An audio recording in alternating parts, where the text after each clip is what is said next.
Hola, mi nombre es Miguel Sagrado Torres y aquí estoy con mi compañero Juan Osmar. El día de hoy vamos a hablar sobre el potencial de membrana en reposo. Y pues empezando, ¿de dónde proviene el potencial de membrana en reposo? Pues está determinado por la distribución desigual de iones, que son partículas cargadas, entre el interior y el exterior de la célula. Y por las diferencias en la permeabilidad de la membrana hacia diferentes tipos de iones. Y pues cuáles son los tipos de iones que se encuentran en las neuronas. En estas tenemos los iones con carga positiva, que son los cationes, que en estas se encuentra que son el sodio y potasio. Después tenemos los iones con carga negativa, que son los aniones, en el que se encuentran el cloruro y aniones orgánicos. En la mayoría de las neuronas, el potasio y los aniones orgánicos, como los de las proteínas y aminoácidos, se encuentran en concentraciones más altas dentro que fuera de la célula. En cambio, el sodio y el cloruro generalmente se encuentran en concentraciones más altas fuera de la célula. Eso significa que a través de la membrana hay gradientes de concentración estables para todos los tipos de iones más abundantes. ¿Cómo los iones cruzan la membrana? Debido a su carga, los iones no pueden pasar directamente a través de las regiones de lípidos hidrofóbicos. Entonces la membrana, en cambio, tiene que utilizar canales de proteína especializados que proporcionan un túnel hidrofílico que cruza la membrana. Entonces algunos canales, llamados canales de filtración, están abiertos a neuronas en reposo. Otros se cierran en neuronas en reposo y solo se abren en respuesta de una señal. Algunos canales iónicos son altamente selectivos para un tipo de ion, pero otros permiten el paso de varios tipos de iones. Los canales iónicos que permiten principalmente el paso del K positivo, que viene siendo canales de potasio, y los canales iónicos que permiten principalmente el paso de Na positivo, que viene siendo canales de sodio. En las neuronas, el potasio de reposo de membrana depende principalmente del movimiento del potasio a través de canales de filtración de potasio, y vamos a ver cómo funciona esto. ¿Qué pasa si solamente el potasio puede cruzar la membrana? El movimiento de iones de potasio a través de la membrana es el principal responsable del potencial de membrana de una neurona en reposo. Entonces, por lo tanto, vamos a darnos una idea de cómo funciona el potencial de membrana al ver lo que sucedería más bien en el caso de que solo el potasio pues pudiera cruzar la membrana. Si se abren canales de potasio en la membrana, el potasio comenzará a fluir por su gradiente de concentración hacia el exterior de la célula. Cada vez que un ion de potasio sale de la célula, el interior de la célula pierde una carga positiva. Por ello, en la parte exterior de la membrana celular se acumula un ligero exceso de carga positiva, y en el interior se acumula un ligero exceso de carga negativa. Es decir, el interior de la célula se vuelve más negativo respecto al exterior, y se establece una diferencia de potencial electrónico en la membrana.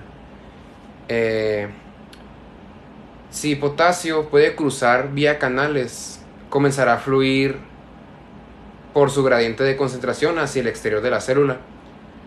El movimiento de iones de potasio en dirección del gradiente de concentración crea un desequilibrio de cargas a través de la membrana.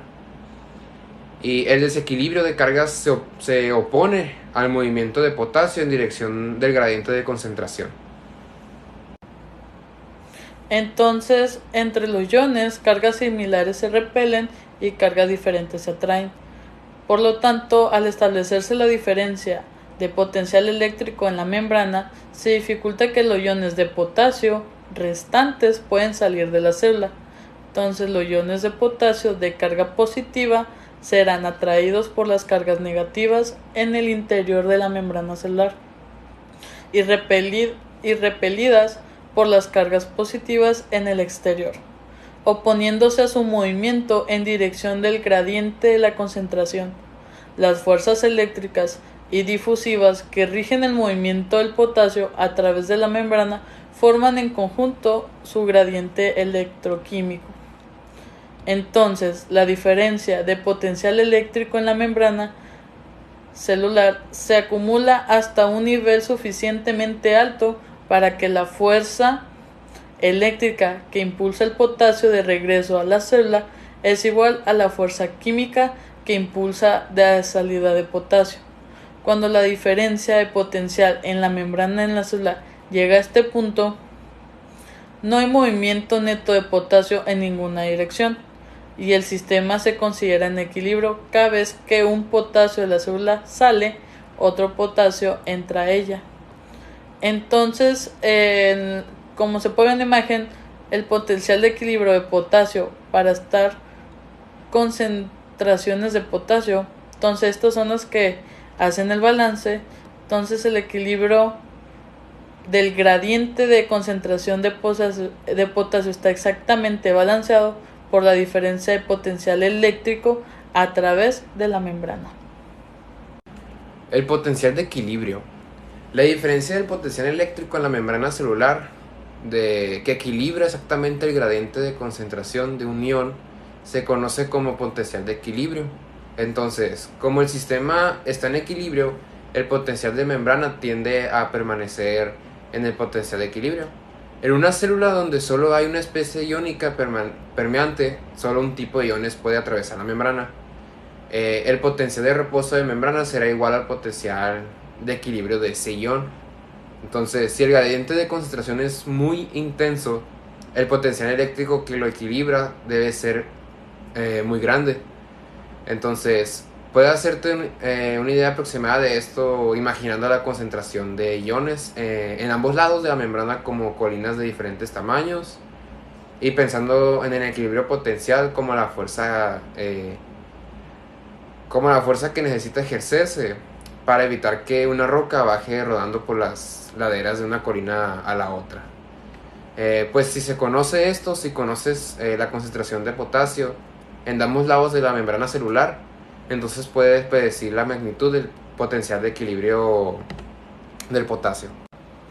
Entonces, de acuerdo a la ley de todo nada, esta plantea que cuando se aplica un estímulo de la membrana de la neurona entonces la neurona responde abriendo canales de potasio, pero existe una cierta cantidad de cargas que deben entrar para que se empiecen a abrir los otros canales. Esta cantidad se conoce como umbral. Si un estímulo es capaz de lograr que entre una cantidad igual o mayor al umbral de potasio, la membrana reacciona con todo y el máximo, haciendo que paulativamente el potencial de acción ocurra en toda la membrana. Pero si el estímulo no alcanza a mover carga hasta el potencial umbral, la neurona no genera un potencial de acción. Entonces, como un ejemplo, se puede comparar con un arma de fuego, ya que al apretar el gatillo existe un espacio en que éste se moverá, pero no provocará que la bala salga. Pero si se alcanza su umbral o límite, la bala saldrá con toda su potencial y velocidad sin importar si el gatillo se aprieta despacio o fuerte. Esto sería todo por nuestra parte. Muchas gracias.